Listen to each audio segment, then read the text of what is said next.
Hi, my name is Jamela Khosa, and welcome to today's lesson. Today's lesson will focus on phonics, on verbs, how to drop the E sound on verbs and add the ing sound. This is the presentation of the flashcards once you finish making it.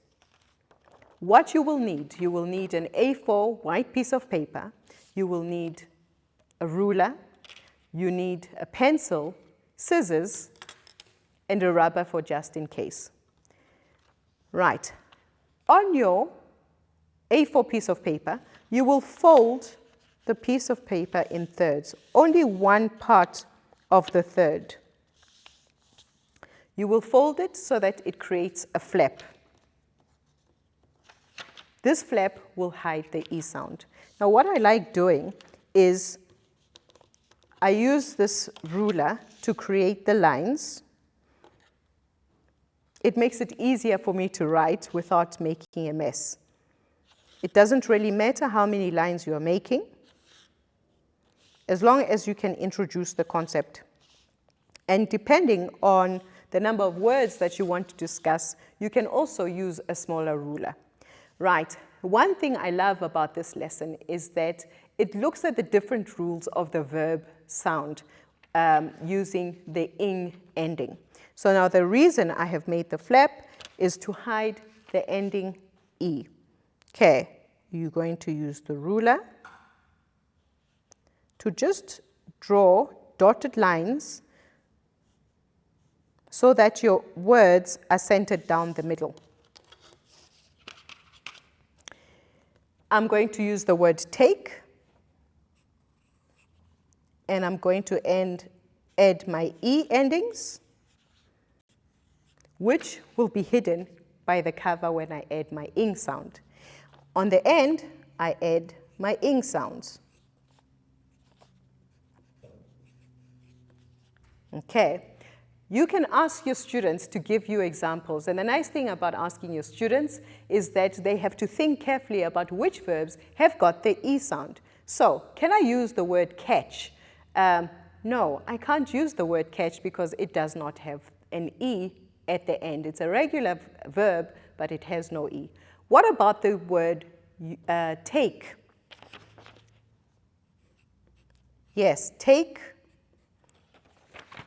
has got the E sound at the end. And if I cover it up, I've got the ing sound. One extra technique that I also like using is just using my scissors to cut each side so that it does not go into the next word.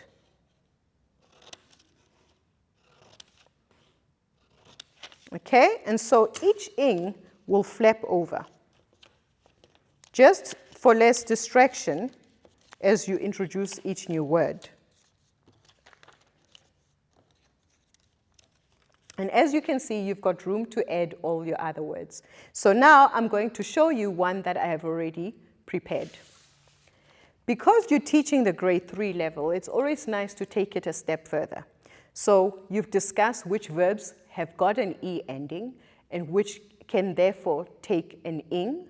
You can also therefore discuss the verbs that might need you to add a double consonant. So for example, words like tap, which have got a short vowel, the t, e, p, instead of tape, t, a, p, e with the silent E, will need you to add a consonant to them. So with this, you can discuss those rules with the grade 3s.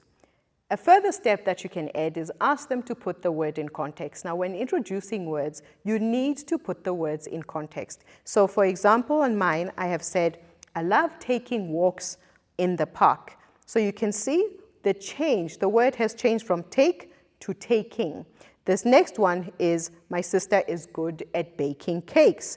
You've changed the word from bake to baking. And they can see how you've used the word in context. Now, what I also love is when you leave the rest of the word, the rest of the piece of paper blank so that the kids can give you extra words. I hope you have found this lesson quite enjoyable. I really enjoy working with this kind of flashcards. Thank you very much.